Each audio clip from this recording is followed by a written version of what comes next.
Καλησπέρα, καλημέρα ή ό,τι να βλέπεις αυτό το υπέροχο βίντεο, σε αυτό το μεγάλο κανάλι. Σήμερα θα κάνω ένα βίντεο full day of fitting. Τι τρώγω μέσα στη μέρα μου, σε περίοδο όγκου, στις 3.100 θερμίδες περίπου. Πάμε κατευθείαν να ξεκινήσουμε με το πρωινό μας.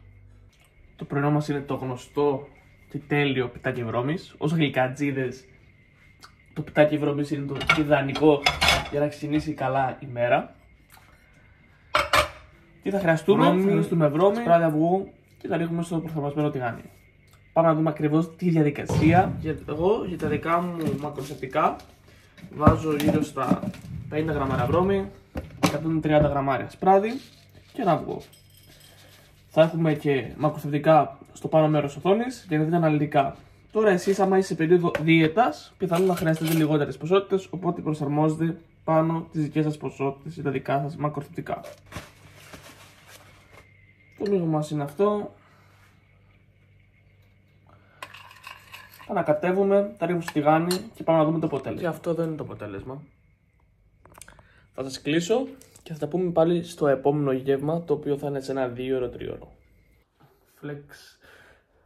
Τώρα ήρθε η ώρα του δεύτερου γεύματος μες στη μέρα, του μεσημερινού μου και προασκητικό μου meal, το οποίο περιέχει γύρω στα 150 γραμμάρια κότας, 5 με λάδι και παίζουμε γλυκάκι, 15 γραμμάρια πρωτεΐνης isolate και 26 με 30 γραμμάρια coco pops. Αλλάξαμε ρούχα για να μην τα λερώσουμε και αυτό είναι το μεσημερινό μας, 5 με λάδι, 150 γραμμάρια κότα.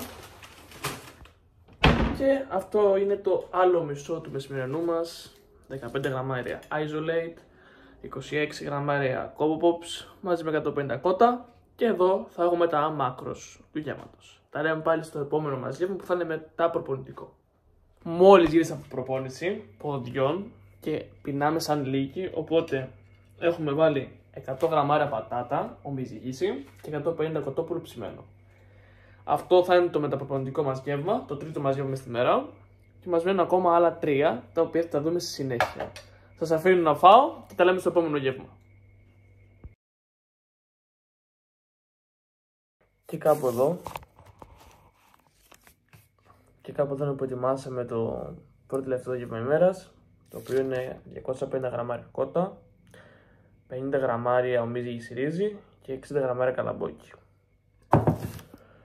Θα φάμε αυτό το γεύμα και μετά από μια μισή ώρα λίγο που πάμε για ύπνο περίπου θα κάνουμε το τελευταίο μας γεύμα και θα έχουμε συνοπτικά τα μακροθεπτικά μας μέσα στην οθόνη.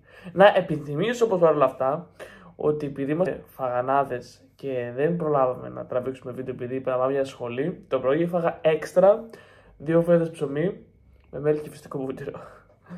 Αυτά. Οπότε το αναφέρω γιατί μετά θα βγουν τα μάκρος και θα σας φανεί περίεργο πώς θα έχουν ανεβεί τις θερμίδες. Αυτό το γεύμα, το τελευταίο, πριν πάω για ύπνο, είναι 100 γραμμάρια κεράσια, 200 γραμμάρια γιαούρτι, 0% και μισό σκουπ πρωτεΐνη. Και εδώ πάνω αριστερά θα φανούν τα μακροθεπτικά του σύνολου της ημέρας. Αυτό το βίντεο, αν σας άρεσε πάρτε ένα like, ένα subscribe και τα λέμε πάλι στο επόμενο βίντεο.